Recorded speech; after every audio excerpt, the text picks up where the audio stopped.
మనము last week church గురించి కొంత వాక్యాన్ని చెప్పాం, కానీ మీరందరూ రాలేదు.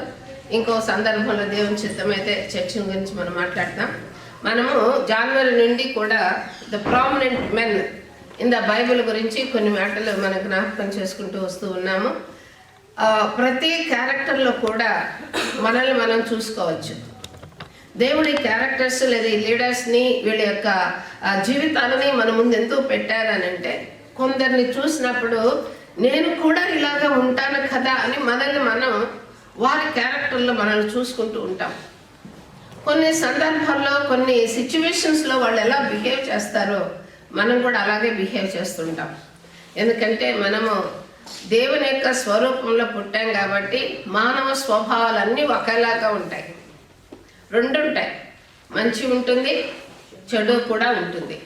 సో ఈ ఏరియాలో దేవుడైతే ఓన్లీ మంచిగా ప్రవర్తిస్తాడు. కోపం వస్తేనేమో ఆయన మనుషుల్ని చెడుకు అప్పగిస్తాడు. అందువలన మనం కూడా మంచి చేస్తూ ఉంటాం, చెడు చేస్తూ ఉంటాం. సో మన స్వభావము మారాలని కంప్లీట్గా యేసుక్రీస్తు అయితే ఎవరికి చెడు చేయలేరు, మేలే చేశారు ఆయన. సో క్రీస్తు యొక్క స్వభావంలోనికి మనం మార్చబడటానికి ఈ క్యారెక్టర్స్ అన్నీ కూడా వ్రాయబడ్డాయని ఇన్ని క్యారెక్టర్స్ చదువుతున్నప్పుడు ఒక్కొక్క క్యారెక్టర్ చదివేటప్పుడు నన్ను నేను కొన్ని ఏరియాల్లో సెట్ చేసుకుంటున్నాను. మనం ఎవరూ నీతిమంతులం కాదు. దేవుడు మన జీవితాన్ని ఎందుకు పొడిగిస్తున్నారు అని అంటే, మనము కూడా దేవుని యొక్క స్వభావాన్ని ధరించి యేసుక్రీస్తు ఎలాగైతే ఆ యొక్క మహిమ శరీరంతో దేవుని యొక్క కుడిపార్శ్వంలోకి వెళ్ళి కూర్చున్నారో, అలా కూడా మనం అందరము కూడా క్రీస్తు స్వభావంతో పరలోక రాజ్యంలో ఉండాలని దేవుడు మన పట్ల కోరుకుంటున్నారు. కాబట్టి దినదినము ఒక్కొక్క క్యారెక్టర్ చదివేటప్పుడు ఒక్కొక్క ఏరియాలో రియలైజేషన్ వస్తుంది. ఈ ఏరియాలో దేవుడు వీళ్ళతో ఇలాగ మాట్లాడినప్పుడు నాతో కూడా మాట్లాడుతున్నాడు కదా అని నన్ను నేను సెట్ చేసుకుంటూ ఉన్నాను. మీరు ఈ క్యారెక్టర్స్ విన్నప్పుడు మీరు ఎలా ఫీల్ అవుతున్నారో నాకు తెలియదు.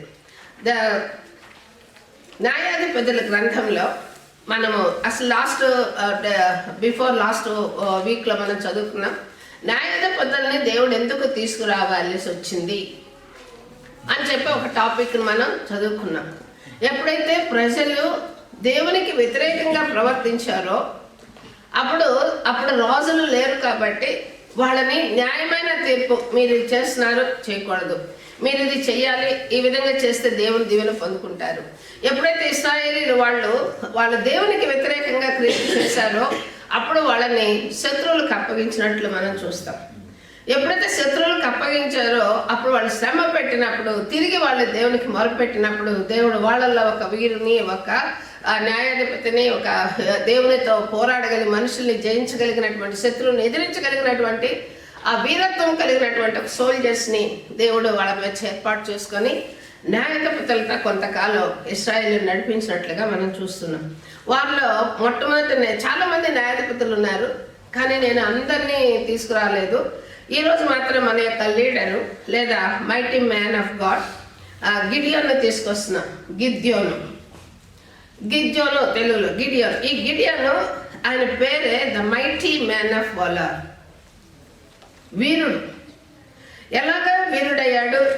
సో దేవునితో ఆయన ఎలాగా ఏ ఏరియాలో ఉన్నప్పుడు దేవుడు ఆ యొక్క గిద్యోన్ని పిలిచాడు, ఎందుకు పిలిచాడు, పిలిచినటువంటి ఈ యొక్క కార్యాన్ని, దేవుడు అప్పగించిన కార్యాన్ని ఆయన ఎలా సక్సెస్ చేశాడు.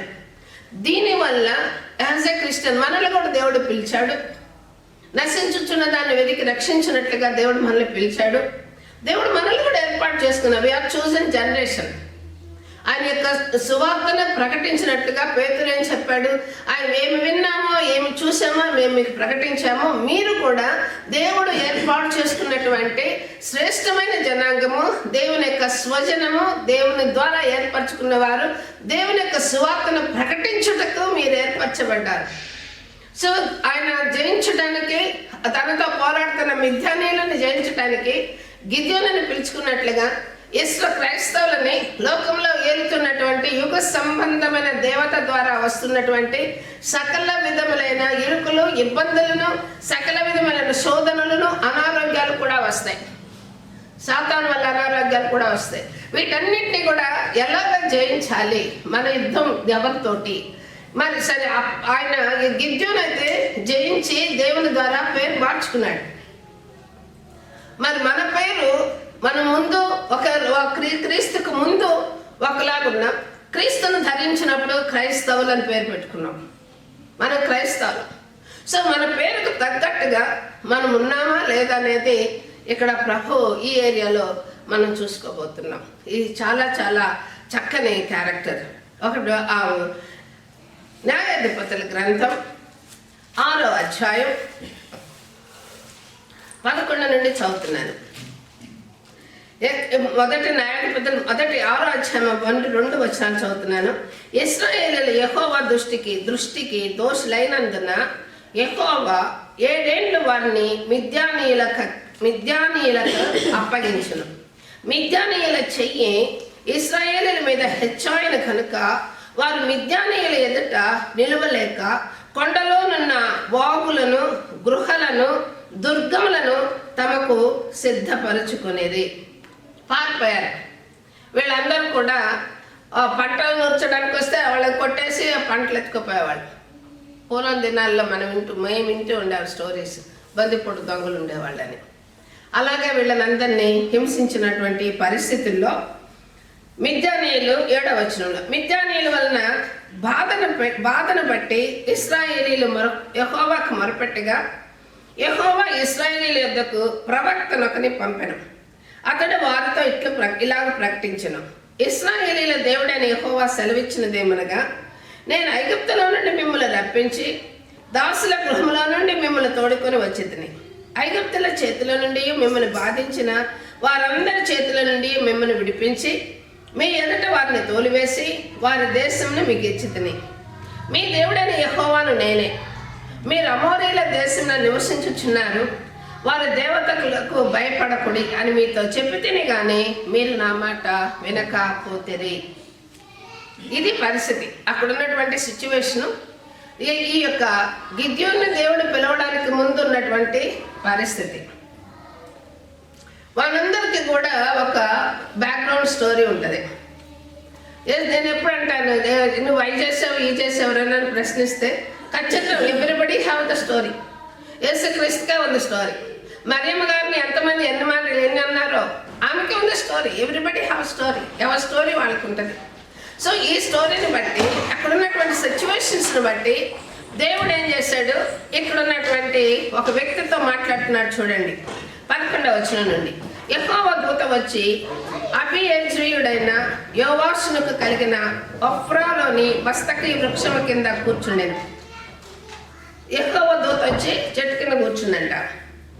యోవాషు కుమారుడైన గిద్యోను మిద్యానీయులకు మరుగై ఉండినట్లు గానుగ చాటున గోధుమలను దుళ్ళగొట్టుచుండగా యెహోవా దూత అతనికి కనబడి, పరాక్రమ గల బలాఢ్యుడా. ఇది ఇంగ్లీష్లో ఏమనుంది Rapha? Judges 6th chapter 12th verse చదువు. పరాక్రమ గల బలాఢ్యుడా. ఎంత పిలుస్తున్నాడు ప్రభు ఆ మాట?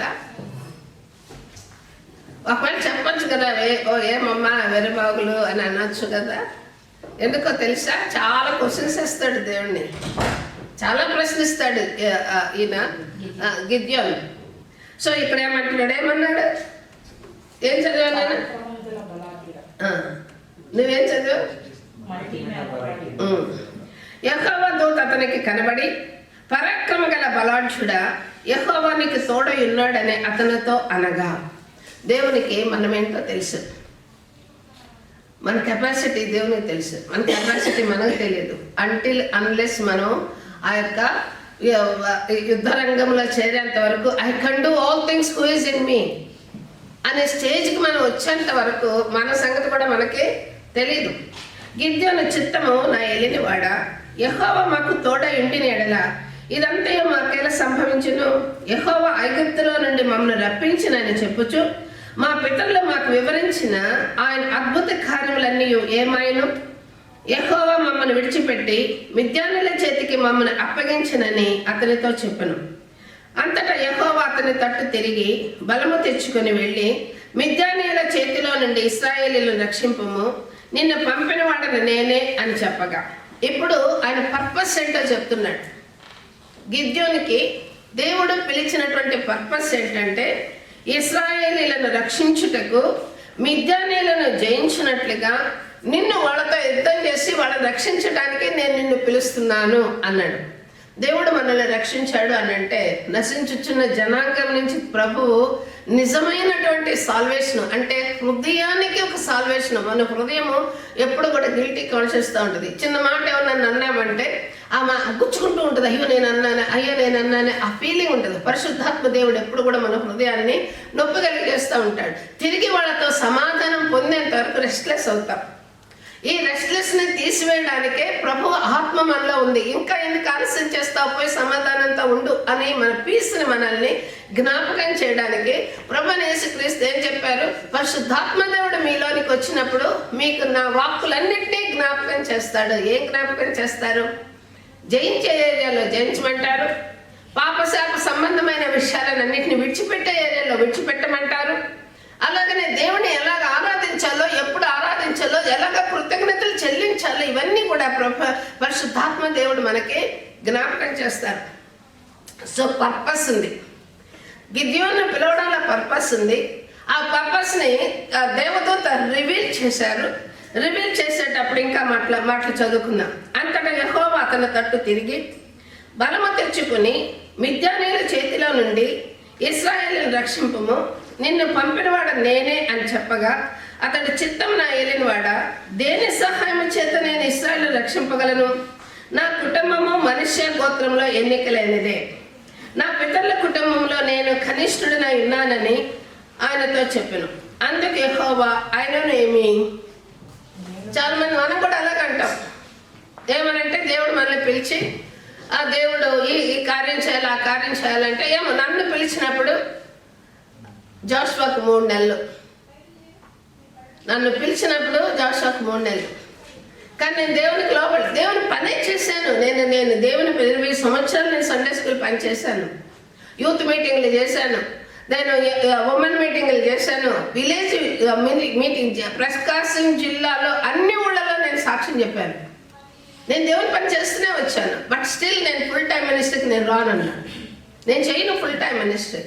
ఎందుకంటే మా ఫ్యామిలీ గొప్పది కాదు, మేము పాస్టర్లం కాదు, మేము క్రిస్టియన్సం కాదు.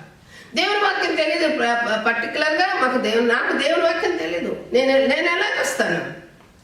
20 years నేను అనేక శ్రమలు పొందుకున్నాను. లెసన్స్ నేర్పించాడు ప్రభు, లెసన్స్ నేర్పించాడు. ఫైనాన్షియల్గా నేను దెబ్బ కొట్టినప్పుడు 14 ఏళ్ళు దేవునితో పోరాడమే కానీ మనుషుల తట్టు చూడలేదు, మనుషుల సహాయం ఆశించలేదు. దేవుని తట్టు చూశాను. 14 ఏళ్ళు నా తల్లిదండ్రులు, నాకు రక్త సంబంధాలు నాకు హెల్ప్ చేశారు, అది వేరే విషయం. అనేక ఏళ్ళు అప్పులు చేసినప్పటికీ ఎవ్వరు కూడా ఒక్కళ్ళు కూడా మాకు వడ్డీ కట్టలేదు అనేటటువంటి నా బ్లేమ్ లేకుండా 7 రూపీస్ కట్టాం, 10 రూపీస్ కట్టాం, 2 రూపాయలు కట్టాం, బ్యాంకులో కట్టాం. చేసింది కేవలము 30,000, కట్టింది 16 లక్షలు. సో ఎవరి దగ్గర కూడా ఒక బ్లేమ్ పట్టుకోవడానికి తీసుకోవడానికి లేదు. ఇవన్నీ నాకున్నప్పుడు నేను ఎలా వస్తాను దేవుని దగ్గరికి? నాకు ఇన్ని సమస్యలు ఉన్నాయి. ఇన్ని సమస్యల్లో ఉన్నప్పుడు దేవునితో సేవలే చేస్తాం మనం. నేను కూడా చెప్పాను, నేను కూడా చెయ్యను ప్రభా, నా వల్ల కాదు ప్రభా. అప్పుడు అతడు చిత్తం నా ఏలినవాడ, దేని సహాయం చేత నేను ఇశ్రాయేలును రక్షింపగలను? నా కుటుంబం మనుష్య గోత్రంలో ఎన్నికలేనిదే, నా పితరుల కుటుంబంలో నేను కనిష్ఠుడనే ఉన్నానని ఆయనతో చెప్పును. అందుకే యెహోవా ఆయననేమి, నేను నీకు తోడైందని గనుక ఒకే మనుషుని హతము చేసినట్లు మిద్యానీయులను హతము చేయదువని సెలవిచ్చును. అందుకతడు, నా ఎడల నీకు కటాక్షం కలిగిన ఎడల నాతో మాట్లాడుచున్నవాడు నీవే అని నేను తెలుసుకున్నట్లు ఒక సూచన కనపరచము. నా జీవితంలో నేను దేవునికి చాలా సూచనలు ఇచ్చేదాన్ని. బ్యాప్టిజం తీసుకోవడానికి 5 years శోధించాను దేవుణ్ణి. చాలా సంవత్సరాలు, 5 years, ఒక మాట 5 years నేను కమ్యూనియన్ తీసుకోలేదు. పెళ్ళికి బ్యాప్టిజం ఇచ్చారు కాబట్టి బ్యాప్టిస్ట్ చర్చ్కి వెళ్ళినప్పుడు కమ్యూనియన్ తీసుకునేదాన్ని. నేను ఏ చర్చిలో కమ్యూనియన్ తీసుకోలేదు. ఆ తర్వాత పెంటెకోస్టల్ చర్చిలో అంకుల్ వచ్చి నన్ను అడిగారు, మనం బ్యాప్టిజం తీసుకుందాము, కమ్యూనియన్ తీసుకుందాము, ఇక్కడ బ్యాప్టిజం తీసుకుందాము అని అడిగిన తర్వాత నేను దేవుని దగ్గర ప్రార్థించాను. నిజంగా నువ్వు నన్ను ఏర్పాటు చేసుకుంటే నా కుటుంబ సభ్యులందరూ, నా భర్త ఫస్ట్, నన్ను అడగాల, నువ్వు రా బాప్టిజం తీసుకోమని. ఎన్ని సంవత్సరాలు? 5 సంవత్సరాలు ప్రార్థన చేశాను. నేను అడగలేదు బాప్టిజం తీసుకుంటానని. నా పాస్టర్లు ఎంతమంది చెప్పినా నాకు సంబంధం లేదు. నేను చర్చి, మా ఆయన చర్చి పోవడం నాకు ఇష్టం లేదు, అందుకని నేను తీసుకోనని చెప్పాను. ఎందుకు ఈ మాట అనేది అంటే, మా బావగారు బాప్టిస్ట్, మా తోడు కొడలు పెంటెకొస్తల్. ఆయనేమో మేము చర్చికి వెళ్ళగానే మార్నింగ్ షోకి వెళ్ళేవాడు. సో నేను రోజు చర్చికి వెళ్ళేటప్పుడు మా అందరిని పంపించడానికి గేట్ దగ్గరకు వచ్చేవాడు. రోజు ప్రతి సండే మా ఇద్దరికి, బావగారండి మీరు కూడా చర్చికి రావచ్చు కదండి. అమ్మాయి నేను కొంగు పట్టేస్తాను, నీకెందుకు, నువ్వు పిల్లలు తీసుకొని పోయి 7 పిల్లలు, వాళ్ళ పిల్లలు నా పిల్లలు వేసుకుని నేను చర్చికి వెళ్ళేదాన్ని. సో ఇలాగ ప్రతి ఒక్క వ్యక్తిలో కూడా ఒక పర్పస్ ఉంటుంది. కాబట్టి అంకుల్ వచ్చి బ్యాప్టిజం తీసుకుందామని అడిగేంత వరకు నేను బ్యాప్టిజం తీసుకోలేదు. మేము ఇద్దరం కలిసి ఒకేసారి పెంటెకొస్తల్ చర్చిలో బ్యాప్టిజం తీసుకున్నాం. అప్పుడే నేను కమ్యూనియన్లో పాల్గొన్నాను. ఎందుకు ఈ మాట చెప్పాల్సి వస్తుందంటే, నన్ను ఏ విధంగా నువ్వు అంగీకరించావు, నన్ను ఎలా పిలిచావు, నాకు సూచన ఏంటి, ఎన్నో సూచనలు, ఇవన్నీ చెప్పడానికి టైం లేదు. కాబట్టి కనుక ఏమంటున్నాడు ఈయన, నువ్వు నిజంగా నాతో మాట్లాడితే, నిజంగా నేను నీ యొద్దకు వచ్చి నా అర్పణ బయటకు తెచ్చి నీ సన్నిధిని దాన్ని పెట్టే వరకు ఎక్కడి నుండి వెళ్ళకమి అని వేడుకొనగా, ఆయన నీవు తిరిగి వచ్చే వరకు నేను ఉండేదను. దేవునికి స్తోత్రం. ఆయన తిరిగి వచ్చాడు, మాంసం తీసుకొని వచ్చాడు, అన్ని భక్షాలు తీసుకొని వచ్చాడు. 20 ఏళ్ళు అతడు అలాగ చేయగా యెహోవా దూత తన చేతులున్న కర్రను చాపి తీసుకొచ్చి రాతి మీద పెట్టాడంట. రాతి మీద పెట్టగానే యెహోవా దూత కర్రను చాపి దాని కొనతో ఆ మాంసమును పొంగని భక్షములను ముట్టినప్పుడు అగ్ని ఆ రాతిలో నుండి వెడలి ఆ మాంసమును పొంగని భక్షములను కాల్చివేసెను. అంతట దూత అదృశ్యమైన. సో ఎన్నో మెరకల్స్ నా జీవితంలో కూడా నేను చూశాను. కాబట్టి నేను రుచి చూశాను. కాబట్టి నన్ను కొంతమంది రెబల్ అన్నారు, మా చర్చిలో కొంతమంది గర్విష్ఠులు అన్నారు, కొంతమంది ఈమె లోబడిన విశ్వాసి అన్నారు. పెంటెకొస్తల్ అందరూ ఎవరైనా అనుకుంటే నాకంటే, నేను నమ్మిన దేవుడు నాతో ఉన్నాడు. ఏమన్నాడు ఈయన, నేను నీకు తోడైందును అని చెప్పాడు. సో ఇక్కడ నుంచి మన యొక్క టాపిక్లోకి మనం వచ్చినప్పుడు, ద క్యారెక్టరిస్టిక్స్ ఆఫ్ గిడియోన్. అసలు దేవుడు పిలవడంలో అసలు మిద్యానీయులు ఎవరు? అబ్రహాము ఆ శారా చనిపోయిన తర్వాత కెతూరా అనే ఆమెని పెళ్లి చేసుకున్నాడు. కెతూరా అనే ఆమెని పెళ్లి చేసుకున్నప్పుడు ఒకసారి చదవండి, అప్పుడు మనం కొంచెం దూరం వెళ్దాం. ఆదికాండము 25వ అధ్యాయము మొదటి 2 వచనాలు. అబ్రహాము మరలా ఒక స్త్రీని వివాహం చేసుకొను, ఆమె పేరు కెతూరా. ఆమె అతనికి జిమ్రాను, యొక్షాను, మెదాను, మిథ్యాను, ఇస్బాకు, షువాకు అని వారిని కనెను. 4వ వాడైనటువంటి మిథ్యాను. ఇప్పుడు చాలా భూమి మీద అంతా కూడా స్ప్రెడ్ అయినటువంటి సంతానము నోవాహు సంతానం. నోవాహు సంతానంలో మిడిల్ ఈస్ట్లోను, ఈ యొక్క వెస్టర్న్ కంట్రీస్లోను స్ప్రెడ్ అయినటువంటి జనరేషన్ అంతా కూడా అబ్రహాం సంతానం. సో ఈ మిడిల్ ఈస్ట్ లో జరుగుతున్నటువంటి ఈ స్టోరీ, ఇశ్రాయేలీలంతా ఇప్పటికి కూడా ఉన్నటువంటి వాగ్దాన భూమి కనాను లేదా ఇశ్రాయేలీ అన్నారు. సో ఈ మిద్యానీయులు అందరు కూడా ఇశ్రాయేలీలు అంటే జలసి ప్రపంచం మొత్తానికి. ఎందుకు? ఇశ్రాయేలు అంటే ఏంటి? దేవునితో పోరాడి గెలిచినవాడు. దేవునితో పోరాడి గెలిచినవాడు అంటే సాతాను ఒప్పుకుంటుందా? అపవాది ఒప్పుకోరు. క్రైస్తవులు అంటే ఎంతమంది కళ్ళుంటాయి తెలుసా? లోకస్తుల కళ్ళుంటాయి, అపవాది కళ్ళుంటాయి, దేవదూతల కళ్ళుంటాయి, దేవుని కళ్ళుంటాయి. పరిశుద్ధాత్మ దేవుడు మనల్నే గమనించుకుంటూ బయట నుండి కాదు, లోపల నుండి మనల్ని చూస్తూ ఉంటాడు. ఇంతమంది కళ్ళతోటి ఉంటాం మనం క్రైస్తవులు. సో మనకి ఎనిమిస్ ఉంటారా? మన మాటలు మార్చవచ్చు, మన మాటల్లో అండర్స్టాండింగ్ తేడా రావచ్చు, మీనింగ్ తేడా రావచ్చు, సిచ్యువేషన్ బట్టి మారచ్చు, కోపం తెప్పించవచ్చు, కోపంతో ఇరిటేట్ అయిపోవచ్చు, కోపంతో అనరాని మాటలు కూడా మన ద్వారా అనిపిస్తారు. సో ఇలాంటి సందర్భాల్లో సో ఈ యొక్క ఈ మిద్యానీయులకు లేదంటే ఇశ్రాయేలీలకు లేక అక్కడ కనానీయులు 9 రకాలైన జాతులు, 7 రకాలైన రాజులు, వీళ్ళందరూ కూడా పోరాడుతున్నప్పుడు అమాలేకీయుల దగ్గర ఉన్నటువంటి ఈ యొక్క బాలాకు రాజు దగ్గర కూడా బిలాము యొక్క ప్రవక్తను కూడా మనం చూస్తూ వచ్చాం. ఇక్కడ ఏంటి? ఈయన యొక్క ఉద్దేశం ఏంటి? మిద్యానీయులు నీ గెలవాలి దేవుడు చెప్పాడు. ఎలా గెలిచాడో చూద్దాం, చూడండి ఒకసారి. అధ్యాయము 23-24 వచనాలు. నప్తాలి గోత్రంలో నుండి, అషేర్ గోత్రంలో నుండి, మనుష్య గోత్రంలో నుండి పిలువబడిన ఇశ్రాయేలీయులు కూడుకొని మిద్యానీయులను తరిమిరి. గిద్యోను ఎఫ్రాయిమీయుల మన్యదేశం అంతటిని దూతలను పంపి మిద్యానీయులను ఎదుర్కొంటూ వచ్చి బెత్బరా వరకు వాగులను యోర్దాను వారికంటే ముందుగా పట్టుకోండి చెప్పిండని కనుక ఎఫ్రాయిములందరూ కూడుకొని బేర్తెబా వరకు వాగులను యోర్దానును పట్టుకునేది. మరియు వారు మిద్యాన అధిపతులైన ఓరేబును జెరెబును అనే ఇద్దరిని పట్టుకొని ఓరేబు కొండ మీద ఓరేబును చంపారు అతను.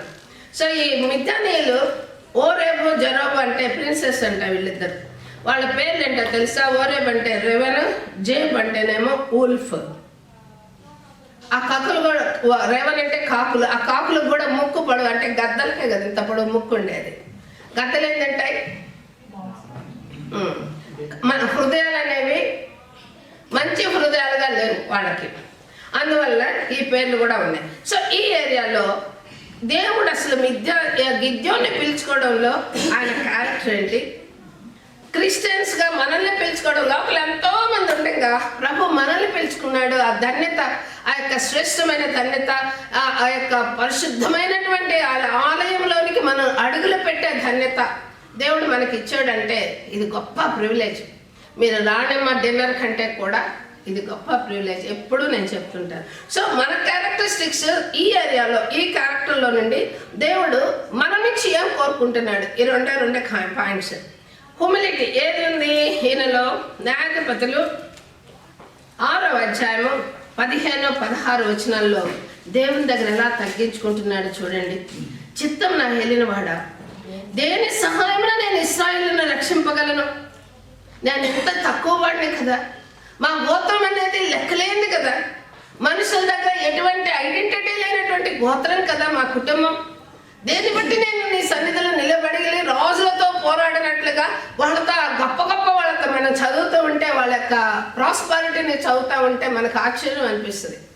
అంత కొంత గొప్ప వాళ్ళని ఒక చిన్నవాడు, లేదంటే దావీదు గొలియాతు అని కొట్టడానికి కేవలం ఒక చిన్న రాయి. సో ఇలాగా అద్భుతాలుగా పిలవడానికి ఈయన ఏమంటాడు? నేనే పార్టీ వాడిని, నేను దాక్కుని ఆ యొక్క కళ్ళంలో దాక్కుని నేను గింజలు పట్టుకుంటున్నాను. అలాంటి నేను ఏ పార్టీ వాడిని, నువ్వు నన్ను ఈ ఏరియాలో పిలుస్తున్నావు. అంత హ్యూమిలిటీ దేవుని దగ్గర మనం అటువంటి తగ్గింపు ఉండాలి. అప్పుడే దేవుని కార్యం చేయడానికి ప్రభువు మనల్ని పిలుచుకుంటారు. నేను చాలా జ్ఞానిని, నేను అనుకునేదాన్ని, అయ్యా నేను అజ్ఞాని అయ్యా బాబో, ఈ క్రిస్టియన్స్ చాలా తెలియగలవాళ్ళు, అసలు అర్హత లేదు నాకని నేను దూరంగా కూర్చునేదాన్ని. నాకు అర్హత లేదు, వీళ్ళు పుట్టిన దగ్గర నుంచి దేవుని వాక్యాలు చదువుతున్నాను. అప్పుడప్పుడు మా పాప ఈ అమ్మాయి నాతో వాక్యం చేసేది, మమ్మీ క్రిస్టియన్స్ అందరూ నిజమైన క్రిస్టియన్స్ కాదు, నీకు అర్థం కాదేంటంటే, తప్పమ్మా అలా అనకూడదు, దేవుడు చెప్పిస్తాడు అనేదాన్ని. అప్పుడు వందనం చెప్పేది, నో మమ్మీ నువ్వు అట్లా నమ్మబాకు మమ్మీ, అందరూ నీలాగే ఉండరు మమ్మీ, కాదు మమ్మీ క్రిస్టియన్స్ అందరు కాదు మమ్మీ అంటుండేది. చర్చి పెట్టినాక అర్థమైంది డిఫరెన్స్ ఉంటుందని. అప్పటిదాకా అర్థం కాలేదు నాకు కూడా. దేవునికి స్తోత్రం. రెండవ ఏరియాలో కాషియస్, చాలా జాగ్రత్త గలవాడు. ఎటువంటి జాగ్రత్త గలవాడు? ఒక వర్క్ మనం ఏదైనా చేయాలంటే దాని గురించి పూర్వపరాలు తెలిసి ఉండాలి. చేయబోయి ముందేమవుతుంది, చేసిన తర్వాత ఎంత పూర్వపరాలు, ముందేమవుతుంది వెనకేమవుతుంది. ఎవడైనా గోపురంలో కట్టించాలని ఆలోచించిన వాడు తగులుబడి కూర్చొని విచారించుకుంటాడు. నాకు ఇంత మనీ ఉంది, దీని ప్రాజెక్ట్ ఎంత ఉంది, దీని ప్లాన్ ఎంత ఉంది, ఇంతమంది వర్కర్స్ కావాలి, ఇంత టైం పడుతుంది, ఇలాంటి ఒక స్ట్రాటజీగా ఉన్నటువంటి ఒక ప్లాన్ కావాలి. సో ఈ ప్లాన్ గురించి ఆయన ఏమంటున్నాడు? నేను ఇది నిజంగా నీ యొక్క నువ్వే నన్ను చేయించాలనే పని అయితే ఎలాగా అద్భుతం, నువ్వు నా కళ్ళ ముందు ఒక అద్భుతాన్ని చేస్తే అప్పుడు నేను చేయగలను, నేను నమ్మగలను, ఓకే నేను చెయ్యగలను అని నేను నమ్మగలను. అందుకనే చెప్పాడు కదా, మేకపిల్లని తీసుకొచ్చాడు, పిండితోటి భక్షాలు తీసుకొచ్చాడు, బండ మీద పెట్టాడు. ఎప్పుడైతే ప్రభు దాన్ని దహించాడో బండలో నుండి అగ్ని వచ్చి దహించిందంట. అందువలన ఆయన తాను తెలుసుకున్నాడు. మనం ఒక క్రైస్తవులుగా లేదంటే ఒక కుటుంబాన్ని లీడ్ చేయాలన్నా, ఒక సంఘాన్ని లీడ్ చేయాలన్నా, ఒక బిజినెస్ని లీడ్ చేయాలన్నా పూర్వపరాలు తెలిసి ఉండాలి. పూర్వపరాలు అంటే నేను నా శక్తితోనూ, నా భక్తితోనూ, నా బలంతోనూ నేను ఇది చేయలేను, నా దేవుని యొక్క ఆత్మ ద్వారా, నా దేవుని మాట ద్వారా నేను చేయగలను అనేటటువంటి డిపెండెన్స్ అనేది ఖచ్చితంగా దేవుడు హెల్ప్ చేస్తాడు అనేటటువంటి నమ్మకంతోనే ఏ పనైనా కూడా మనం మొదలు పెట్టాలి. అటువంటి కాషియస్ ఈయన. మూడవదిగా హీస్ స్పిరిచువల్. నిజంగా ఎలాంటి స్పిరిచువల్ అంటే మనం చదువుకుంటాం చూడండి, 23వ వచనం నుండి చదవండి. 23, 24. అప్పుడు యెహోవా నీకు అంతే 6, 23, 24.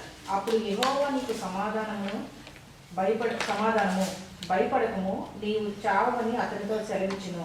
అక్కడ గిద్యోను యెహోవా నామమున బలిపీఠము కట్టి దానికి యెహోవా సమాధానకర్తయను పేరు పెట్టెను. నేటి వరకు అది అబీయెజ్రేలు ఓఫ్రాలో ఉన్నది. దేవుడిని శోధిస్తూ నేను నీకు భోజనం తెస్తాను, భక్షాలు తెస్తాను, నువ్వు దీన్ని చెయ్యాలని అన్నప్పుడు ఆయన అంగీకరించినట్లుగా అర్థమైతే ఆ నోటితో తినడం కాదు, అట్టిని దహించేశాడు. అప్పుడు భయం వేసింది. బండలో నుండి ఒక అగ్ని వచ్చింది అనగానే భయపడిపోయి అయ్యో నేను దేవుడిని చూస్తానని భయంతో వణుకుతా కలిగినప్పుడు ప్రభువు ఏమంటున్నాడు ఆయనతోటి ముఖాముఖిగా. గిద్యోను ఆయన యెహోవా దూత అని తెలుసుకొని ఆహాహా నా వెళ్ళినవాడా యెహోవా ఎవరిని చూచితనన్ను. అప్పుడు యెహోవా నీకు సమాధానము భయపడకము, నీవు చావవని అతనికి సెలవిచ్చను. కనుక ప్రియమైన వాళ్ళ స్పిరిచువల్ మ్యాన్ ఏంటి, నేను చేస్తాను వీళ్ళకి ఆన్సర్ చేయు అని దేవుణ్ణి దబాయించలేదు. మనకు కొన్ని సందర్భాల్లో వెయిట్ చేసి కాలేదనుక ఏం దేవుడు అయ్యా, నువ్వు ఏం చేస్తున్నావయ్యా, నిద్రపోతున్నావా, రా దిగిరా అని ఫైట్ చేస్తావు. ఎందుకంటే మనం ఇండియాలోంచి పుట్టాం కాబట్టి. ఇంగ్లీష్ వాళ్ళు ఫైట్ చేస్తారో నాకు తెలియదు, కానీ మనమైతే ఫైట్ చేస్తాం. ఎలాగంటే మనందరం ఇండియాలో పుట్టాం కంటే రా దిగిరా అని గంటలు కొట్టేస్తాం, దేవుని దగ్గర పోరాడతాం. ఈయన అలా చేయలా. అది నాకు చూపించు, నేను నిజంగా చేయగలను అనుకుంటే ఇదిగో నేను తగ్గించుకుంటాను, అయ్యో బాబాయ్ నేను నిన్నే చూశాను, నేను చచ్చిపోతానేమో అన్న స్థితికి తగ్గించుకున్నాడు. అలాంటి స్పిరిచువాలిటీ. 4వ ఏరియాలో ఒబీడియంట్. ఎంత ఒబీడియంట్? దేవుడు చెప్పాడు నువ్వు బలిపీఠం కట్టు, బలిపీఠం కట్టి ఎక్కడ కట్టమన్నాడు? బయలు యొక్క బలిపీఠం పడగొట్టు అన్నాడు. అక్కడ దేవత ఉంది, బయలుదేవత ఉంది, ఆ బలిపీఠాన్ని కట్టి నువ్వు దేవునికి బలి అన్నాడు. మనం అయితే చేస్తామా? మనం అలా ఎవరు చేయగలమా? కానీ గిద్యోను ఏం చేశాడో చూద్దాం, చూడండి. కాబట్టి గిద్యోను తన పనివారిని 10 మందిని తీసుకుని వచ్చి యెహోవా దూత తనతో చెప్పినట్లు చేస్తున్నాం. అతడు తన పితరుల కుటుంబమునకు తన ఊరి వారికి భయపడినందున పగలు దాన్ని చేయలేక రాత్రి వేళ చేసినాం. ఆ ఊరి వారు వేకునే లేచినప్పుడు బయలు యొక్క బలిపీఠము విరుగగొట్టబడి ఉండెను. దానికి పైగానున్న దేవస్తంభమును పడద్రోయబడి ఉండెను. కట్టబడిన బలిపీఠం మీద 2వ ఎద్దు అర్పింపబడి ఉండెను. దేవుడు చెప్పినట్టు చేశాడు, ఒబీడియన్స్తో ఉన్నాడు. కానీ మనుషులు భయపడాలి కదా. అసలే ఆ యొక్క చెట్ల చాటున గోధుమలు కొట్టుకునే వ్యక్తి వాళ్ళ బలిపీఠం దగ్గర పోయి వాళ్ళ బయలుగుడిలోనికి వెళ్ళి వాళ్ళ బయలు దేవతను పగలగొట్టి తీసేశాడంటే అది సామాన్యమైన విషయమా? చూడండి, ఆయన కండిషన్ ఏంటి? దాక్కొని గోధుమలు కొట్టుకుంటున్నాడు, కానీ డైరెక్ట్గా పోయి వాళ్ళ దేవతల్ని కొట్టేశాడు. దేవుడి మీద ఎంత నమ్మకం లేకపోతే ఇంత ధైర్యంగా వెళ్ళగలుగుతాడు గిద్యోను. ఆయన క్యారెక్టర్ ఎవరికి తెలుసు? దేవుడు ఎవరన్నా పిలిచాడు, మనల్ని పిలిచాడంటే దేవుడు మనం ఏంటో దేవునికి తెలుసు. అవసరమైనప్పుడు మనల్ని వాడుకుంటారు ప్రభు. ఆయన వాడుకునేంత వరకు కూడా మనం ఎక్కడైతే చెట్ల చాటని గోధుమలు గుల్లగొడుతున్నాడో అలాగ మనల్ని కూడా మనం తగ్గించుకునేటటువంటి స్వభావం ఉండవలసిన వారంగా ఉన్నాం. నా 5వ ఏరియాలో డివైన్ ఇన్స్పిరేషన్. ఆయనకు ఒక ఇన్స్పిరేషన్ ఉంది. ఎవరు ఆ ఇన్స్పిరేషన్? గిద్యోని ఇన్స్పిరేషన్ ఎవరు? తీయండి 35 6వ అధ్యాయము 34-35. యెహోవా ఆత్మ గిద్యోనుని ఆవేశించును. అతడు బూర ఊదినప్పుడు అబీయెజెరు కుటుంబం వారు అతని యొద్దకు వచ్చింది. అతడు మనుష్యులందరి యొద్దకు దూతలను పంపగా వారునో కూడుకొని అతని యొద్దకు వచ్చిరి. అతడు ఆషేరు జబులోను నప్తాలి గోత్రముల వారి యొద్దకు దూతలను పంపగా వారునో కూడుకొని కూడిన వారిని ఎదుర్కొంటకు వచ్చింది. అన్ని గోత్రాల వాళ్ళు గిద్యోను దగ్గరకు వచ్చాడు. ఎప్పుడు? యెహోవా ఆత్మ వశుడైనప్పుడే. మామూలుగా గిద్యోను భయపడి పారిపోయి ఆడ చెట్ల చాటున గుల్లాలు కొట్టేటప్పుడు ఎవరు రాలా, అసలు ఎవరు ఆయన గ్రహించుకోవాలా, పట్టించుకోవాల్సిన అవసరం కూడా లేదు. నా మామూలుడే కదా. కానీ ఎప్పుడైతే యెహోవా ఆత్మ ఉన్నదో అప్పుడు మాత్రమే వీళ్ళందరూ వచ్చినట్లుగా. అది ఆయన యొక్క ఇన్స్పిరేషన్. ఎవరి ద్వారా మనుషులందరూ ఆకర్షింపబడ్డారు? దేవుని ఆత్మ ద్వారా. అందుకనే శక్తి చేతన బలం చేతన కాదు, దేవుని ఆత్మ ద్వారానే మనము కార్యాలను జయించగలమని ప్రవక్త మాట్లాడితే, మీలో ఉన్నవాడు గొప్పవాడు. ఎవరు మనలో ఉన్నవాడు? మీరు దేవుని ఆలయమనియో దేవుని ఆత్మ మీద ఉన్నారని మీరు ఎరగరా. దేవుని ఆత్మ ద్వారా మనము సమస్తము చేయగలమనేది నూతన నిబంధన యొక్క కాన్ఫిడెన్స్. నెక్స్ట్, ఇక్కడ వీళ్ళందరూ వచ్చి డివైన్ ఫెలోషిప్ వచ్చారు. వాళ్ళందరూ కలిసి యుద్ధం చేయడానికి, ఆయనతో పాటు కలిసి యుద్ధం చేయడానికి సిద్ధపడ్డారు. ఈయన యొక్క స్ట్రాటజీ ఏంటి? ఇందాక కూడా చెప్పాను నేను. ప్రతి వ్యక్తికి ఒక స్ట్రాటజీ ఉంటుంది, ఒక ప్లాన్ ఉంటుంది. అంకుల్ చెప్పే ప్లాను నేను చేయను, నేను చెప్పే ప్లాను అస్సలు ఓకే చేయడు అంకుల్. Life long. ఇప్పుడు మా పెళ్ళై 44 ఏళ్ళు. 44 ఏళ్లలో నువ్వు చెప్పింది రైట్ అమ్మాయి అన్నది నాకు ఒకటి కూడా తెలియదు. ఇంటికి భర్త యజమానుడు కదా, లోబడి ఉండాలి కాబట్టి మనం కాపురాలు చేసేసాం. అయిపోయింది, ఓల్డ్ ఏజ్ వచ్చింది. అప్పుడప్పుడు అడుగుతాను, నువ్వెందుకు ఎనవు అని. ఎందుకంటే ఆయన స్ట్రాటజీ వేరు, నా స్ట్రాటజీ వేరు. నా వే ఆఫ్ థింకింగ్ వేరు, ఆయన వే ఆఫ్ థింకింగ్ వేరు. సో అడ్జస్ట్ కాలేదని దేవుని దగ్గర వాగ్దానాన్ని వదులుకోలేం కదా. కష్టమైన, నష్టమైన, దుఃఖమైన, వ్యాధైన, రోదనైనా ఏమన్నా నిన్నే నేను భార్యగా ఉంచుకుంటానని ఆయన చెప్పాడు, నిన్నే నేను భర్తగా ఉంచుకుంటానని నేను చెప్పాను. ప్రమాణం చేసింది ఎవరి ముందు? తండ్రి కుమార పరిశుద్ధాత్మతోనూ సంఘాన్ని నడిపించే అయ్యగారులతో ముందు సంఘం ఎదుట మేము ప్రమాణం చేశాం. ఆ రోజులు వేరు, ఈ రోజులు వేరు అనేటట్లయితే ఆ దేవుడు వేరు, ఈ దేవుడు వేరా? అప్పుడు బైబిల్ వేరు, ఇప్పుడు బైబిల్ వేరా? ఇశ్రాయేలీలు అలా చేశారు కాబట్టి వాళ్ళని ఎవరికి అప్పగించాడు దేవుడు? అమాలేకీలకు అప్పగించాడు, మిద్యానీయులకు అప్పగించాడు. కనుక ప్రియమైన వారలా వీళ్ళందరూ వచ్చారంటే ఆయన స్ట్రాటజీ అనేది ఎలాగుందో చూడండి. ఎంత చక్కగా యుద్ధాన్ని నడుపుతున్నాడు. 7వ అధ్యాయము 16-17. ఆ 300 మందిని దేవుడు ఏం చెప్పాడు? మొదటి జనాన్ని కూర్చుకో అన్నాడు. చాలా మందిని కూర్చాడు. వాళ్ళన్నారు, వీళ్ళందరితోటి దేవుడేమన్నాడు? నీతో నున్న జనులు ఎక్కువ మంది 7:2. నేను వారి చేతికి మిద్యానీయులను అప్పగింప తగను. ఇశ్రాయేలీయులు నా బాహుబలము నాకు రక్షణ కలుగు చేసుకొనినని నా మీద అతిశయించుదరేమో. కనుక భయపడే వాళ్ళందరూ వెళ్ళిపోండి అన్నాడు. ఎంతమంది వెళ్ళిపోయారు? 22,000 మంది వెళ్ళిపోయారు. ఆ తర్వాత ఇంకనూ నేను ఫిల్టర్ చేయాలన్నాడు దేవుడు. మళ్ళీ ఎంతమంది వెళ్ళిపోయినారు? గిద్యోను సెలవిచ్చగా ఆ నీళ్ళకి దిగినటువంటి వాళ్ళల్లో ఓన్లీ 300 మంది మిగిలారు. 10,000 మంది, 10,000 మంది, 300 మందే మిగిలారు. సో ఈ 300 మంది ఇది ఎవరు చెప్తుంటే చేస్తున్నాడు గిద్యోను? తనంతా తను చేస్తున్నాడా? గిద్యోను దేవుని చెప్పింది ఫాలో అవుతున్నాడు. సో ఈ 300 తోటి ఎలా ప్లాన్ చేస్తాడు? ఇప్పుడు ఈయన ప్లాన్ చేస్తున్నాడు. ఆ 300 మందిని 3 గుంపులుగా చేసి బూరను, మట్టి కుండలలో దివిటీలను ప్రతి వాని చేతికిచ్చి వారితో ఇట్లను, నన్ను చూచి నేను చేయనట్లు చేడి, ఇదిగో నేను వారి దండు పట్టుకుని పోచున్నాను, నేను చేయనట్లు మీరు చేయవలను. నేనును నాతో ఉన్న వారందరిని బూరలను ఊదినప్పుడు మీరు దండున పాలెమంతా చుట్టూన బూరలు ఊదుచు యెహోవాకును గిద్యోనుకును విజయము అని కేకలు వేయడం అని చెప్పాడు. దేవుని స్తోత్రం. వీళ్ళు పట్టుకున్నారు యెహోవా ఖడ్గము, గిద్యోను ఖడ్గం అని. ప్రతి ఒక్కరిని పట్టుకున్నారు, యుద్ధాన్ని జయించారు. కనుక ప్రతి ఒక్క వ్యక్తికి ఏముంటుంది? డిఫరెంట్ స్ట్రాటజీస్ ఉంటాయి. ఇన్ని సంఘాలు ఎందుకు వచ్చినాయని చిన్నప్పుడు నాకు క్వశ్చన్ ఉండేది. ఎవరి స్ట్రాటజీ వాళ్ళది.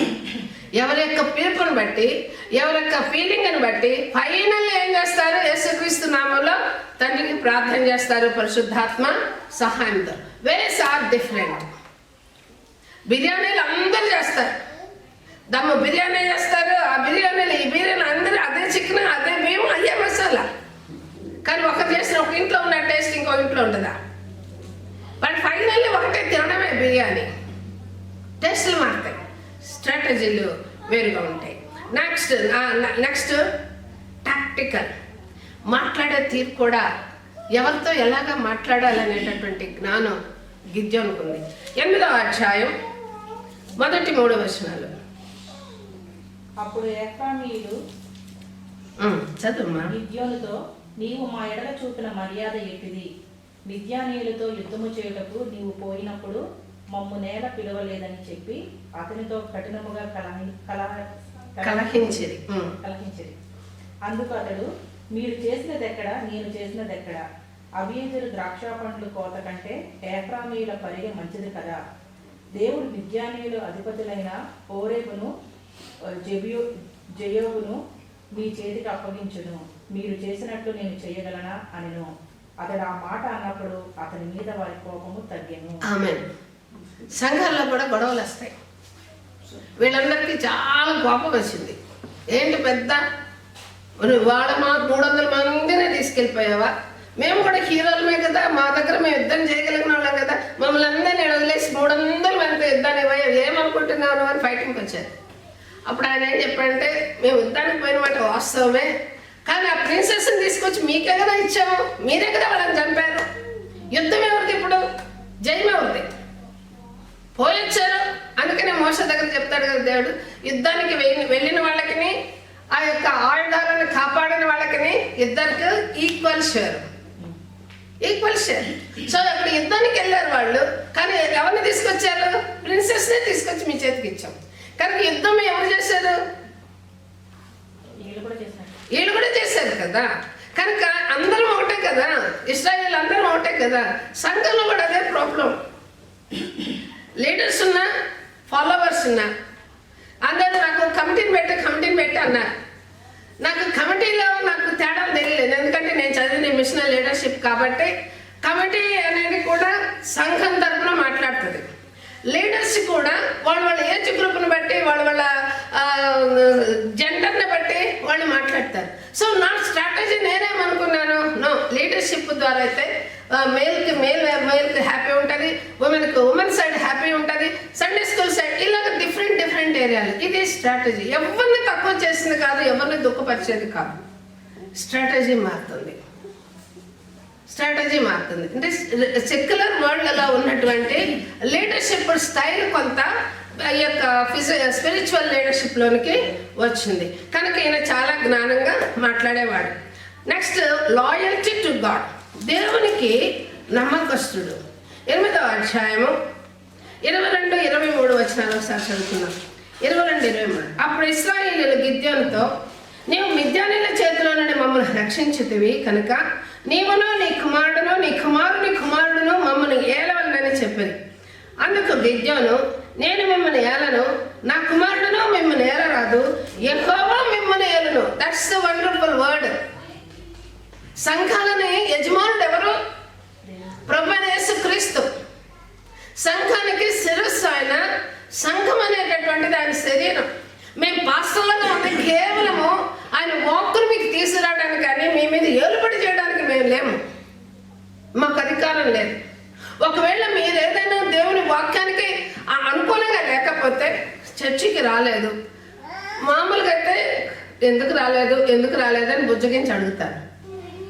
వాళ్ళు అనారోగ్యంగా ఉంటే ఆన్ ది స్పాట్లో వెళ్ళి విజిట్ చేసి ప్రార్థన చేసి వస్తాయి. ఈవెన్ ఆదివారం అయినా కూడా. నేను 2 ఏరియాల్లో ఉన్నా కూడా నేను ఇంటికి పోయి విజిట్ చేస్తాను. ఎంత దూరమైనా పోతాను. అనారోగ్యం ఉన్నారు, చర్చికి రాలేకపోయినారు అని. ఎగ్జాంపుల్ చెప్తాను. నేను ఆదివారం నాడు ఒకరోజు చర్చి సర్వీస్ అవుతుండగానే ఒక బ్రదర్ వచ్చి, ఆంటీ చాలా కష్టంగా ఉంది పరిస్థితి, పరిగెత్తిపోయాం అక్కడి నుంచి. పరిగెత్తిపోయి ప్రేయర్ చేస్తే అమ్మాయికి బ్లీడింగ్ అవుతూ ఉంది. ఎందుకంటే రాక ప్రార్థనలు చేయంగా ఓ ప్రెగ్నెన్సీ వచ్చింది. ప్రెగ్నెన్సీ కన్ఫర్మ్ అని హాస్పిటల్ పోయి వచ్చింది, బ్లీడింగ్ అవుతుంది. అప్పుడు ప్రార్థన దేవుని దగ్గర వెలుగెత్తి దేవా నువ్వు జ్ఞాపకం చేసుకోయ్యా, నువ్వు ఇచ్చిన వరం కదా, అది ఆగిపోయింది. ఒకవేళ మనం దేవుని యొక్క కార్యం మనం చూడాలంటే మనం అవైలబుల్గా ఉండాలి. ఒక సంఘాన్ని నడిపించిన, కుటుంబాన్ని నడిపించిన, పిల్లలకు బాగాలేదంటే నేను పోయి ఏడో నా ఆనందంగా పబ్లో కూర్చుంటానా? నా పిల్లలు బాగాలేదు నేను పోయి పబ్లో కూర్చుంటానా? నేను కూర్చోను, ఎందుకంటే నా బిడ్డ కష్టంలో ఉంది, హాస్పిటల్లో పరిగెత్తుతాను. సో గిద్యోను కూడా ఎంత లాయల్టీగా ఉన్నాడో 8వ అధ్యాయం 22-23 వచనాలు చదువుకుంటే, నేను మీకు యజమానుడు కాదు, నేను మిమ్మల్ని ఏలను. అప్పటికి రాజులు లేరు, తర్వాత వచ్చారు సమూయేలు దగ్గర నుంచి రాజులు, కనుక నేను ఏలను అని చెప్పాడు. ఇన్ని క్యారెక్టర్స్ గిద్యోన్లో ఒకటి నెగిటివ్ క్యారెక్టర్ ఉంది. ఎన్ని మంచి ఉన్నాయి, హ్యూమిలిటీ ఉంది, కాషియస్గా ఉన్నాడు, స్పిరిచువాలిటీ ఉంది, ఒబీడియన్స్ ఉంది, డివైన్ ఇన్స్పిరేషన్ ఉంది, దేవుని ద్వారా పరిశుద్ధాత్మ ద్వారా వాళ్ళందరూ ఆకర్షించేటటువంటి డివైన్ ఫెలోషిప్ ఉంది, స్ట్రాటజీ ఉంది, టాక్టికల్ టాకింగ్ ఉంది, లాయల్టీ టు గాడ్ ఉంది. ఇన్ని ఉన్నటువంటి గిద్యోన్లో నెగటివ్ పాయింట్ ఏంటంటే 8వ అధ్యాయం 24 చదవమ్మా, 24 నుండి 28 గట్టిగా. మరియు గిద్యోను మీలో ప్రతివాడు తన దోపుడు సమూహంలో ఉన్న పోగులను నాకు ఇయ్యవలెనని మనవి చేయుచున్నాను. వారు ఇస్మాయిలు కనుక వారికి పోగులుండెను. అందుకు వారు సంతోషంగా మేము వాటిని నిశ్చితమని చెప్పి ఒక బట్టను పరిచి ప్రతి వాడును తన దోపుడు సమూహంలో నుండి పోగులను దాని మీద వేశారు. మిద్యానుల రాజులు ఒంటి మీద నున్న చంద్రహారములు, కర్ణాభూషణములు, ధూపవర్ణములు బట్టలు గాకును, ఒంటెలు మెడలోనున్న గొలుసులను గాకును, అతడు అడిగిన బంగారు పోగులను యావత్తు 1700 తులముల బంగారము. గిద్యోను దానితో ఒక ఎఫాదును చేయించుకొని తన పట్టణమైన ఒఫ్రానులో దాని ఉంచెను. కావున ఇశ్రాయేలందరూ అక్కడికి పోయి దాన్ని అనుసరించి వ్యభిచారులయ్యారు. అది గిద్యోనుకును అతని ఇంటి వారికి ఉరిగా నుండి. ఏం చేయించాడు? అన్యాయంగా తెచ్చినటువంటి బంగారాన్ని మొత్తాన్ని కలిపి ఏం చేశాడు? ఏపోదు చేయించాడు, దేవునికి ఏపోదు చేయించాడు. అది రాంగ్. ఎందుకంటే ఈ యొక్క ఆహాబు రెండు జతల బట్టలే తెచ్చుకున్నాడు. ఎవరైనా ఎలీషా కింద ఉన్నటువంటి గెహజీ ఏంటి, కొంచెమే తీసుకొచ్చుకున్నాడు, దాచిపెట్టుకున్నాడు. కానీ అపజయం ఎవరికి వచ్చింది? ఇశ్రాయేలీలందరికి వచ్చింది. కానీ ఇక్కడ మళ్ళీ ఏం చేశాడు? బంగారంతో ఆయన ఏపోదుని చేయించినందువలన అది ఎటువంటి బంగారము? మనుషుల వీళ్ళ దగ్గరనే కాదు, ఇశ్రాయేలీలే కాదు, బయట నుండి తెచ్చినటువంటిది కూడా కలిపి చేశాడు. అందువలన ఆయనకి అది గురిగా ఉంది. అందరూ అనుకుంటారు పాస్టర్లు చర్చిలో వచ్చే సొమ్మంతా తినేస్తున్నారు అని.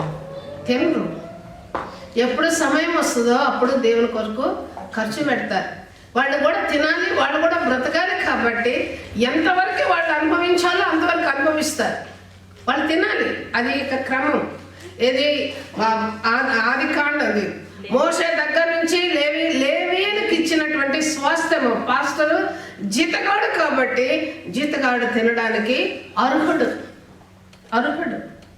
అందుకని ఆనందిస్తారు పాస్టర్లు. ఎవరైనా వచ్చినప్పుడు చాలా సంతోషం. అందులో దేవుని వాక్కుకి విధేయులైన వాళ్ళు రూపాయి ఇచ్చినా కూడా సంతోషంగా తీర్పిస్తారు, బహుగా దేవిస్తారు. వాళ్ళు దేవుడితో మాట్లాడకపోయినా హృదయపూర్వకంగా దేవిస్తారు. ఈ బిడ్డలు దేవుని కోసం వచ్చారు, దేవుని కొరకు ఎంత తీసుకొస్తున్నారు, నువ్వు ఆస్వాదించే ప్రభావాన్ని హృదయపూర్వకంగా వాళ్ళని దీవిస్తారు.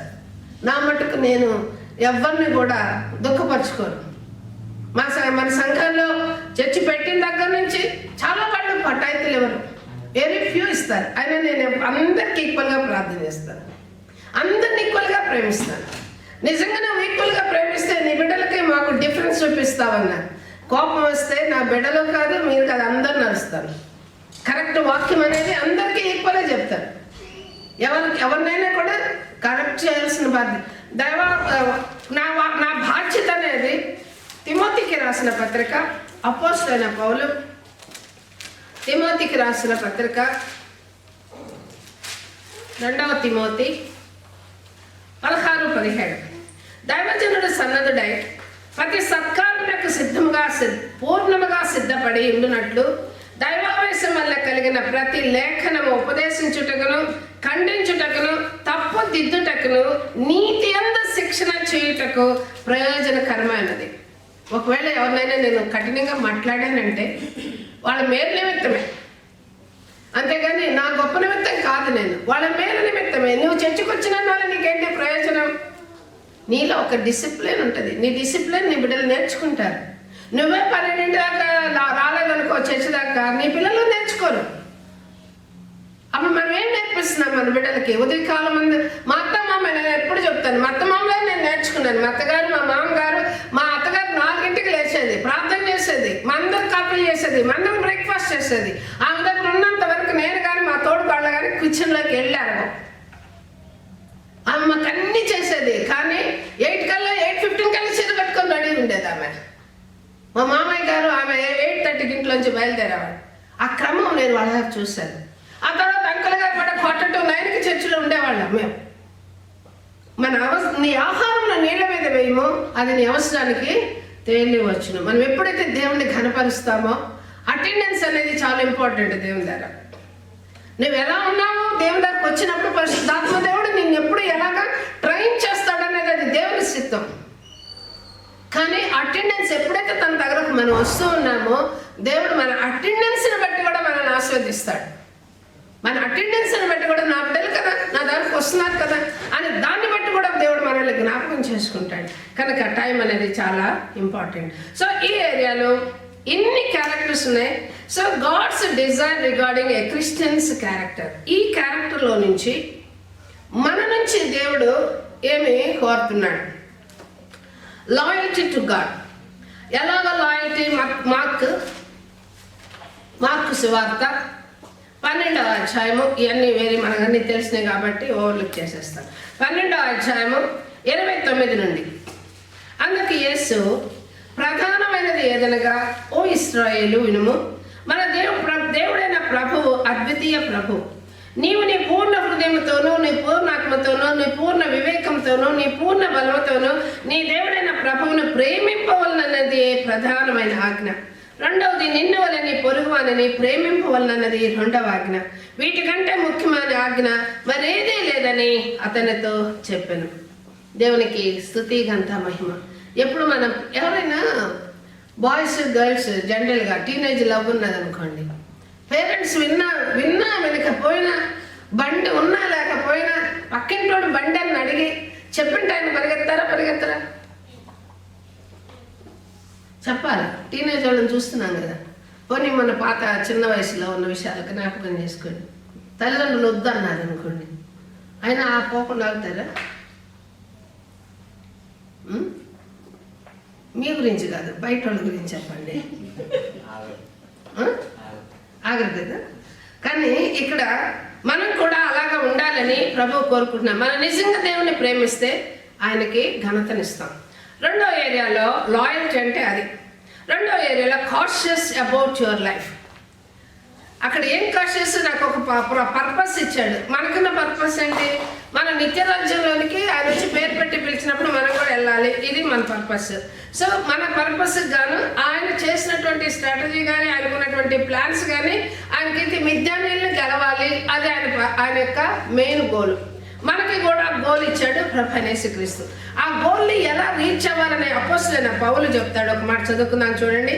4వ అధ్యాయము, ఎఫెసీయులకు రాసిన పత్రిక 4వ అధ్యాయము 11-12 వచనాలు.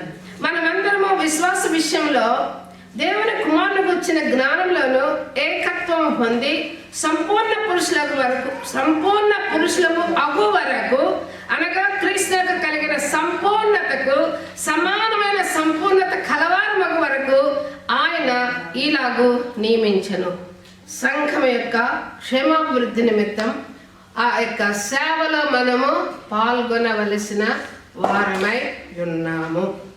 ఇది కాషియస్ రిగార్డింగ్ అవర్ లైఫ్. మనం ఎప్పుడైతే దేవుని సహవాసంతో, దేవుని యొక్క బిడ్డల సహవాసంతో ఉన్నామో, ఎలా పాడాలి, ఎలా ప్రార్థన చేయాలి, ఏం చేయాలి, నా బిడ్డలకు ఎలా టీచ్ చేయాలి, ఇవన్నీ ఆలోచిస్తాం. ఎవరైతే లోక సంబంధమైనటువంటి ఫ్రెండ్షిప్లో ఉంటే మనం ఎలా ఆనందించాలి, మన ఆనందానికి ఎలాంటి ప్లాన్స్ వేసుకోవాలి, వాళ్ళు ఉన్నటువంటి గోల్డ్ నా దగ్గర ఎందుకు లేదు, వాళ్ళు కట్టినటువంటి ఇలాంటివన్నీ లోక సంబంధమైన కాంపిటీషన్స్ వస్తాయి. ఈ బిడ్డలతో ఉంటే ఆత్మ సంబంధమైన ఆలోచనలు వస్తాయి, లోక సంబంధమైన ఫ్రెండ్స్తో ఉంటే లోక సంబంధమైనటువంటి ఆలోచనలు వస్తాయి. కనుక ఏ ఆలోచనలకి ప్రభు మనల్ని పిలిచాడు, దట్ ఈజ్ అవర్ కాషియస్. మూడవదిగా స్పిరిచువాలిటీ. ఆయనకి ఎంత స్పిరిచువాలిటీ ఉందంటే తను తాను తగ్గించుకుని దేవునితో మాట్లాడగలిగి ఒక సూచనకి ఆన్సర్ పొందుకోగలిగాడు. మనకన్నా స్పిరిచువాలిటీ ఏంటి? కొరింథీయులకు రాసిన పత్రిక 2వ అధ్యాయము, 1 కొరింథీయులకు రాసిన పత్రిక 2వ అధ్యాయము 12-13 వచనాలు. దేవుని వల్ల మనకు దయచేయబడిన వాటిని తెలుసుకుంటేకై మనం లౌకికాత్మను కాక దేవుని యొద్ద నుండి వచ్చి ఆత్మను పొంది ఉన్నాం. లౌకికాత్మ అంటే ఏంటి? నేను ఎప్పుడు చెప్తాను కదా, నా ఫ్రెండ్ ఒక ఆమె ఉంది కబడ్డీ బల ఒంగోలులో, ఆమె నన్ను తింగర పుచ్చాడు. అంటే ఏంటి? లౌకికాత్మ లేదు, నువ్వు ఎలా బతుకుతావని హేళనగా అంటది. ఇప్పుడు అంటది, అమ్మాయి నువ్వు ఎంత తింగర వచ్చామని, నువ్వు అమెరికా లండన్ పోయి చర్చి పెట్టావంట, నేను చూస్తాను నవ్వు వస్తా అంటది. ఇండియా పోయినప్పుడల్లా అంటది, నేను బతికినంత కాబట్టి నేను చనిపోయినప్పుడు టెస్ట్ మని అదే చెప్పుద్ది. ఈ అమ్మాయి చాలా తింగర వచ్చి అయినా కూడా దేవుడు వాడుకున్నాడని చెప్పుద్ది. ఇది లౌకిక ఆత్మని మనం పొందుకోలేదు. మనకి ఏ ఆత్మ పొందుకున్నాం? దేవుని యొద్ద నుండి వచ్చి పరిశుద్ధాత్మను మనం పొందుకున్నాం. అందువలన మనుష్య జ్ఞానము నేర్పు మాటలతో కాక ఆత్మ సంబంధమైన సంగతులతో సరిచూచుచు ఆత్మ నేర్పు మాటలతో వీటిని గురించి బోధ కలిగి ఉండాలి మనం. అది మన యొక్క స్పిరిచువాలిటీ. నెక్స్ట్, ఈ మాటలు చాలా శ్రేష్టమైన డైమండ్స్ ఇవి. ఈ 7 మాటలు క్రిస్టియన్ క్యారెక్టర్. మీకు అండర్లైన్ చేసుకోండి, అప్పుడప్పుడు చదవండి. 4వదిగా ఒబీడియన్స్. జనరల్గా ఏదైనా పాస్టర్ చెప్తే అన్నీ మనం వినాలేంటి? ఎవరి ప్రాబ్లమ్స్ అనుకుంటాయి, ఎవరి సమస్య అనుకుంటుంది. చర్చికి అని ఊరికే మాట్లాడుతూ ఉంటారు పాస్టర్ అమ్మ. ఎందుకు రావాలి చర్చికి అనే క్వశ్చన్ వస్తుంది. ఒక్కోసారి డౌట్ వస్తుంది. ఇది దేవుడే చెప్పాడు కదా ఆదికాండంలో, 6 దినాలు మీయి 7వ దినం నాది అని. యేసుక్రీస్తు కూడా దాన్ని కొట్టివేయలేదు. 1 పేతురు 1వ అధ్యాయము 14. ఏంటిది? ఒబీడియన్స్. ఎలాంటి ఒబీడియన్స్? నేను పరిశుద్ధులైనాను కనుక మీరును పరిశుద్ధులైనడని వ్రాయబడినది కాగా, మీరు విధేయులకు పిల్లలై మీ పూర్వపు అజ్ఞాన దశలో మీకుండిన ఆశలను అనుసరించి ప్రవర్తింపక మిమ్మల్ని పిలిచిన వాడు పరిశుద్ధులైనాడు ఉన్న ప్రకారము మీరును సమస్త ప్రవర్తన యందు పరిశుద్ధులై ఉండడి. పూర్వము అంటే క్రీస్తుని తెలియక, క్రీస్తుకు లోకానికి ఉన్న సంబంధం అసలు ఒక్క మాటలో చెప్పాలంటే ఏంటది? క్రీస్తుకు లోకానికి ఉన్నటువంటి డిఫరెన్స్. క్రాస్ ఏంటి అసలు? క్రాస్ అంటే ఏంటి? నాకు తెలిసినటువంటి క్రాస్ సిలువ. నా ఇష్టం, నేనేది నా ఇష్ట ప్రకారం నేనే చేస్తాను. క్రీస్తు చిత్తం, ఇది సిలువ అంటే. నా చిత్తం నేను నెరవేర్చుకోవడం నేను క్రిస్టియన్ కాలేదు.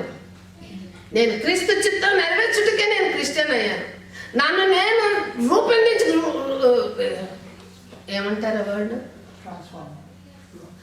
నన్ను చూపించుకోవడానికి. ఆ వర్డ్ కరెక్ట్ వర్డ్, లోక సంబంధమైన లౌకిక వర్డ్. నన్ను నేను చూపించుకోవడానికి నేను క్రిస్టియన్ అవ్వలేదు, నాలో క్రీస్తును చూపించడానికి నేను క్రిస్టియన్ అయ్యాను. అది నిజమైనటువంటి ఒబీడియన్స్. క్రీస్తులో మనల్లో క్రీస్తుని చూడాలంటే నా ఇష్టాన్ని నేను సిలువ వేయాలి. క్రీస్తు చిత్తం ఏంటో తెలుసుకుంటే అదే నిజమైన ఒబీడియన్స్. నా ఇష్టం వచ్చిందని నేను చేస్తానంటే మన నిజమైన ఒబీడియన్స్లో లేము. వాక్యం ద్వారా మనం ఒబీడియన్స్. నెక్స్ట్ అది స్ట్రాటజీ, ఏ స్ట్రాటజీ ఉందానికి డివైడ్ చేశాడు. ఆలోచన చెప్పిన ఇంతమందితో నీకు నేను జయమిస్తాను అనగానే ఉన్న వాళ్ళని నేను ఎలా యూటిలైజ్ చేసుకోవాలనే జ్ఞానం దేవుని దగ్గర నుంచి పనుకున్నాడు. అలాంటి క్రైస్తవుడికి ఎటువంటి జ్ఞానం? మన జీవితాలని మనము ప్రొటెక్ట్ చేసుకోలాగా, క్రీస్తు రాకడకి మనం నిలబడినట్లుగా మనల్ని మనం ప్రొటెక్ట్ చేసుకోవడానికి కావలసిన స్ట్రాటజీ ఏంటి? మన లైఫ్ గురించినటువంటి కాషన్స్ మనకు ఉండాలి, మనకు స్పిరిచువాలిటీ ఉండాలి, పరిశుద్ధాత్మను అనుసరించి నడవాలి, మనకు కావాల్సిన ఒబీడియన్స్ ఉండాలి, మనకు కావాల్సిన స్ట్రాటజీ చాలా చాలా చాలా ఇంపార్టెంట్. గట్టిగా చదవండి ఎఫెసీయులకు రాసిన పత్రిక 4:32. ఎఫ్ఎస్సి 4:32. ఒక నీడల ఒకడు దయ కలిగి కరుణా హృదయులై క్రీస్తునందు దేవుడు మిమ్మల్ని క్షమించిన ప్రకారము మీరును ఒకరినొకరు క్షమించుడి. ఇదొక్కటే మన స్ట్రాటజీ. క్రీస్తు రాజ్యంలో మనం నిలబడాలంటే మనందరం బలహీనమే, అందరము మాట్లాడు తప్పిపోతాం. మనమందరం కూడా దేవునికి వ్యతిరేకంగా, తన యొక్క సహోదరులకు వ్యతిరేకంగా మాట్లాడతాం. కానీ చేయాల్సిందేంటి? రిలీజ్ అవ్వాలి. మన మాట క్షమించుకొని తిరిగి దాన్ని కంటిన్యూ చేసుకుంటా పోతే మనకు క్రీస్తు ఇచ్చిన సాల్వేషన్ ఎందుకో మనకు యూజ్ అవ్వట్లేదు. మనం దాన్ని కంటిన్యూ చేయకూడదు. మన క్రీస్తులో నిజంగా మనం ఉన్నామంటే మన స్ట్రాటజీ వచ్చి క్షమాపణ. Strategy is forgiveness.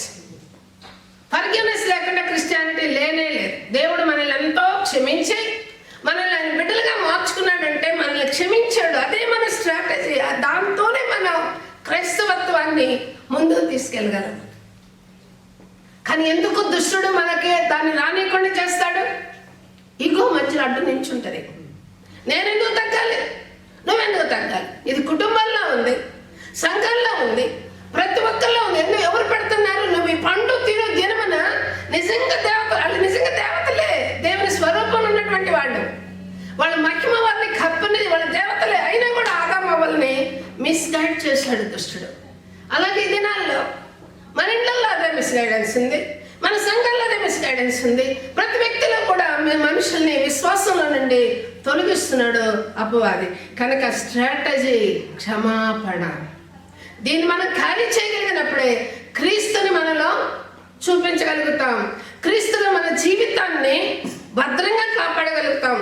క్రీస్తు మనకి ఇచ్చినటువంటి ఫైట్, యుద్ధాన్ని చక్కగా నెరవేరుస్తాం. We are the inspiration to others.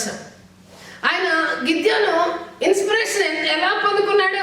పరిశుద్ధాత్మ పూర్ణుడైనప్పుడు ఆ గోత్రం వచ్చింది, ఈ గోత్రం వచ్చింది, ఈ గోత్రం, అన్ని గోత్రాలు వచ్చి మేము వస్తాం, నీకేం కావాలో చెయ్యి, చేద్దాం, మనందరం కలిసి చేద్దాం, మనం కలిసి చేద్దాం అలా ఫెలోషిప్ వచ్చింది ఆయనలో. ఆ వచ్చినప్పుడు ఆయన ఏం చేశాడు? ఆ ఇన్స్పిరేషన్ తోటి వాళ్ళందరినీ కూడా మిథ్యానీయులను జయించాడు. కనుక ప్రియమైన వాళ్ళారా, మనకేంటి ఇన్స్పిరేషన్? 2 తిమోతి 3:16-17. 2 తిమోతి 3:16 నేను ఫస్ట్లోనే చదివాను. దైవజనుడు అంటే ఓన్లీ పాస్టరా? పాస్టర్ మాత్రమే సంఘానికి మాట్లాడతాడా? మీరందరూ పేరెంట్స్, మీరు మీ పిల్లలకు మాట్లాడరా? ఈ అమ్మాయి చిన్నప్పుడు ఒక క్వశ్చన్ అడిగేది నన్ను, మీకు అప్పుడప్పుడు చెప్పాను. అబద్ధం ఆడితే దేవుడు 4 కోసేస్తాడని చెప్పేదాన్ని చిన్నప్పటి నుంచి. అప్పుడు నాకు థైరాయిడ్ అర్థమైంది. ఇంకా నేను ఫుల్ కాన్షియస్లో కూడా రాలే, పెద్ద సర్జరీ. థైరాయిడ్ అర్థమై బయటకు రాగానే 130 లేపి, మమ్మీ నిజం చెప్పు, నువ్వేం అబద్ధాలు ఆడావు, లేకపోతే దేవుడు నీ 4 కాదు నీ గొంతు కూడా కోసేసాడు, ఎందుకు ఏం అబద్ధాలు చెప్పాను అని అడిగింది. సో తనకేం తెలుసు? అబద్ధం ఆడితే దేవుడు ఏం చేస్తాడు? ఎప్పుడు నేర్పించింది ఇది? వాళ్ళు కొన్నిసార్లు తప్పిపోతారు, యవన కాలంలో తప్పిపోతారు, కానీ తిరిగి ఏమొస్తారు? దేవుని ఎందుకు ఎవరు నీ బాలుడు నడవలసిన మార్గాన్ని నేర్పిస్తే వాడు ఎప్పుడు వస్తాడు? యవన కాలంలో వస్తాడని లేదు. యవనుడు తప్పగా తొలగునని ఉంది బైబిల్ ఇలాప గ్రంథంలో. కానీ బాలుడు వృద్ధాప్యంలో తలపిస్తాడు. ఎప్పుడు దేవుడు అవసరమో అప్పుడు దేవుని దగ్గరకు వస్తాడు. కనుక ప్రియమైన వాళ్ళారా, ఇన్స్పిరేషన్ ఏంటి? ఖండించుటకు, బుద్ధి చెప్పుటకు, ఉపదేశించుటకు, ప్రతి లేఖనమును అండర్స్టాండ్ చేసుకోవడానికి పరిశుద్ధాత్మ సహాయము. మనకు వాక్యమే ఇన్స్పిరేషన్. పరిశుద్ధాత్మ సహాయంతో వాక్యాన్ని మనం అర్థం చేసుకోవడం మార్చుకోవడమే మన inspiration. Last one, student weekend by prosperity. Prosperity రాగానే ఇన్ని గుడ్ క్యారెక్టర్స్ ఉన్నటువంటి గిద్యోను అది కుటుంబానికి ఉరిగా మారాడు, కుటుంబానికే ఉరిగా మారాడు. కానీ మనము ఎలాంటి వాళ్ళం ఒకసారి చదువుదాం చూడండి. ద్వితీయోపదేశకాండం 8వ అధ్యాయం 18వ వచనం. 8:18. కాగా నీ దేవుడైన యెహోవాను జ్ఞాపకము చేసుకొనవలెను. ఏలయనగా తాను నీ పితరులతో ప్రమాణము చేసినట్లు తన నిబంధనను నేటి వలె స్థాపింపబడని మీరు భాగ్యము సంపాదించుకున్నటకై మీకు సామర్థ్యము కలుగజేయువాడు ఆయనే. ఈ మాట ఇంగ్లీష్లో చదవాలా? Deuteronomy 8th chapter 18th verse. Be careful, do not become proud at that time, and forget the Lord your God, who rescued you from slavery in the land of Egypt. నిన్ను సేవించి రక్షించి ఇంకొక వర్షన్లో నువ్వు ఏ వర్షన్ చదివావు? Thou shalt remember the Lord thy God, for it is He that giveth thee the power to get wealth. It is He to give power to get wealth. నీ డబ్బు సంపాదించడానికి ఎవరి ఆలోచన, ఎవరి శక్తి సామర్థ్యాలు? దేవుడివి. నాకున్నది కనుక ఉద్యోగం నేను చేయగలను, నాకు జీతం వస్తుందని మనం అట్లా అనుకోవడానికి లేదు. ఆ ఉద్యోగం చేయడానికి కానీ ఆ జ్ఞానాన్ని సంపాదించడానికి కానీ ఎవరి సహాయం అది? మరి దేవుడు ఇస్తేనే కదా నేను ఈ స్థితిలో ఉన్నాను. నేను ఈ స్థితిలో ఉన్నాను కాబట్టి నాకు దేవుడు అవసరం లేదు అనుకోవడానికి అవకాశం ఉందా? ఆ యొక్క ధనమే మనకు ఒక రోజున ఉరి అవుతుంది. గిద్యోనికి ఎలాగైతే ధనం ఊరైందో దేవుడిని మర్చి నాకు ఈ కెపాసిటీ ఇచ్చిన దేవుడు అనేటటువంటి విషయాన్ని మనం మరిస్తే ఆ ధనమే మనకి ఊరవుతుంది. యోహాను 3వ పత్రిక 1-2 వచనాలు. యోహాను రాసిన 3వ పత్రిక 2:3. ప్రియుడా, నీ ఆత్మ వర్ధిల్లుచున్న కొలది నీవు అన్ని విషయములలో వర్ధిల్లుచు సౌఖ్యముగా ఉండవలని ప్రార్థించున్నాను. ఒక సేవకుడుగా ఏం కోరుకుంటారు? మీ అందరూ బాగుండాలని ఒక సేవకుడు ప్రార్థన చేస్తాడు. మీరందరూ మంచి సుఖముగా సంతోషంగా ఉండాలని, మీరు సంతోషంగా ఉంటేనే మేము సంతోషంగా ఉంటాము. లేదంటే మీరు కష్టపడుతూ ఉంటే, దుఃఖంగా ఉంటే మేము కూడా ఏడుస్తాం, మీకోసం ప్రార్థనలు చేస్తాం. కానీ ఎలాగంటున్నాడు ఇక్కడ? మీరు ఇంగ్లీష్లో చదవాలి మాట. ప్రియుడా, నీ ఆత్మ వర్ధిల్లుచున్న కొలది నీవు అన్ని విషయాలలో సౌఖ్యముగా ఉండాలి. 3 John 2nd verse. Beloved, I pray that you may prosper in all things and be in health, just as your soul prospers. ఆమేన్. కనుక ఏం నేర్చుకున్నాం మనం గిద్యోను గారి నుంచి? Loyalty to God, cautious about your life, should continue in spirituality, to be obedient lifelong, strategy of forgiveness. ఇది లేకుండా క్రైస్తవ జీవితం నడపలేము. We are the inspiration to others. నీ ఫ్యామిలీ మెంబర్స్కి నువ్వే ఇన్స్పిరేషన్. నా సంఘానికి నేనే ఇన్స్పిరేషను. నన్ను క్రిటిసైజ్ చేసినా, నన్ను ఏమన్నా కూడా ఒకరోజు ప్రభువు వాళ్ళని ఓ నో అనిపిస్తుంది. ఒక పాస్టరు సంఘానికి ఇన్స్పిరేషన్ ఉండాలి. ఇంటి యజమానురాలు ఇంటికి, నీ బిడ్డలకి ఇన్స్పిరేషన్ ఉండాలి. గుడ్కి ఇంప్రెషన్ ఉంటారా లేకపోతే బ్యాడ్కి ఇన్స్పిరేషన్గా ఉంటారా? అది మీ చాయిస్. మీ చాయిస్. నీ పిల్లలు మంచోళ్ళు ఉండాలంటే నువ్వు గుడ్ ఇంప్రెషన్గా ఉండు. నీ పిల్లలు చెడ్డోళ్ళగా ఉండాలంటే నువ్వు బ్యాడ్ ఇంప్రెషన్గా ఉంటావు. కనుక ఎలా ఉంటావు? వి ఆర్ ఇన్స్పిరేషన్ టు, నేను నా ఇంటికి నేను ఇన్స్పిరేషన్ అని అనుకున్నప్పుడు ఖచ్చితంగా ప్రభు యొక్క ఆజ్ఞలు మనం పాటిస్తాం. Student weekend by prosperity. So ఫైనల్గా మనందరం లేచి నిలబడదాం. ఒక తీర్మానంతో దేవుని ద్వారా ప్రార్థన చేస్తున్నాం. మనతో పోరాడినది మనుషులు కాదు, మనతో పోరాడినది దురాత్మ సమూహం. దురాత్మ సమూహాన్ని ఎదిరించాలంటే అపోస్తలుడైన పౌలు చెప్పాడు, ఆ సర్వాంగ కవచం ధరించుకో అంటున్నాడు. సర్వాంగ కవచం ధరించుకొని యుద్ధం చేయడం చేత కాకపోతే వాడు ఏ ఈపులో వెనకలోనో గుద్దేస్తాడు. సర్వాంగ కవచం ధరించుకోవడంలో గొప్ప విషయం కాదు. సర్వాంగ కవచంతో పాటు ప్రార్థన అనేది గొప్ప విషయం. అందుకనే యాకోబు అంటున్నాడు, కాబట్టి దేవునికి లోబడుండి అపోదిని ఎదిరించుడి, ఆడు మీ యొద్ద నుండి పారిపోను. ప్రార్థనలో దేవునితో మాట్లాడదాం. గిద్యోను గొప్ప వీరుడు. చిన్న పాయింట్లో మనుషులు ఆ యొక్క కుటుంబానికి ఉరిగా మార్చబడ్డాడు. ప్రియమైన వాళ్ళారా, మన ఈగోలతో మన కుటుంబాన్ని మనం ఉరిగా మార్చొద్దు. మన బిడ్డలకి మనం దేవుని యొక్క రాజ్యాన్ని గురించి బోధించేవారుగా ఉండాలి. కానీ మన బిడ్డల్ని లోకానికి అప్పగించేటటువంటి వారంగా మనలో కూడదు. మనం ఏం చేస్తాం? ఎటువంటి ఇన్స్పిరేషన్ నీలో ఉన్నది? పరిశుద్ధాత్మ దేవుడు నీతో మాట్లాడితే, దేవా ఇదిగో నేను నీ చేతిలో సమర్పిస్తున్నాను, దేవా ఇదిగో నా మనసు నీకు అప్పగిస్తున్నాను, నన్ను క్షమించు, నేను ఇతరులని క్షమిస్తాను ప్రభా, నన్ను నువ్వు క్షమించు. ప్రార్థించుకున్నాను.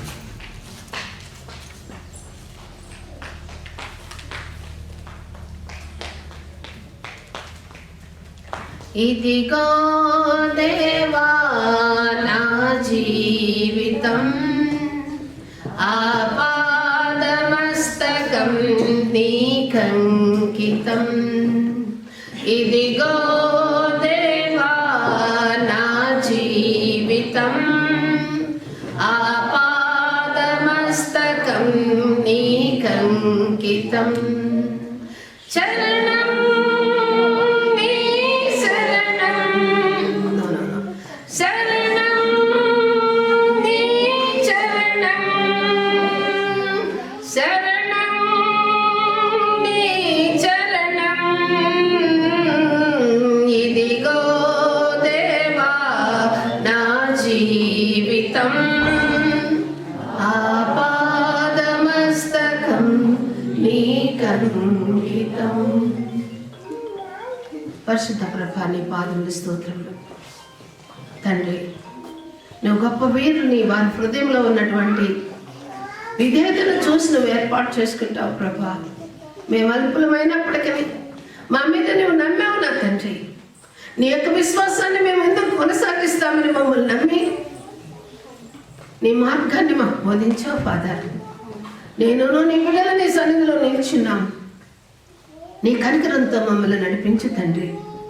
అంతవరకు నీ మందిరపు దీవెనలు మేము అనుభవించినట్లుగా, నీ కృపాక్షేమంలో మేము అనుభవించినట్లుగా, చిరకాలమనే మేము ఈ మందిరంలో నివాసం ఉండి నీ నిత్య రాజ్యం యొక్క పరలోక పట్టణంలో మీతో పాటు ఉండినట్లుగా తండ్రి కరుణ చూపు, కటాక్షం చూపు. నీకే స్తుతి గంత మహిమ చెల్లిస్తూ ప్రభువైన యేసుక్రీస్తు నామములో అడిగి వేడుకొంచున్నాం తండ్రి, ఆమేన్. మనందరం కూర్చున్నాం.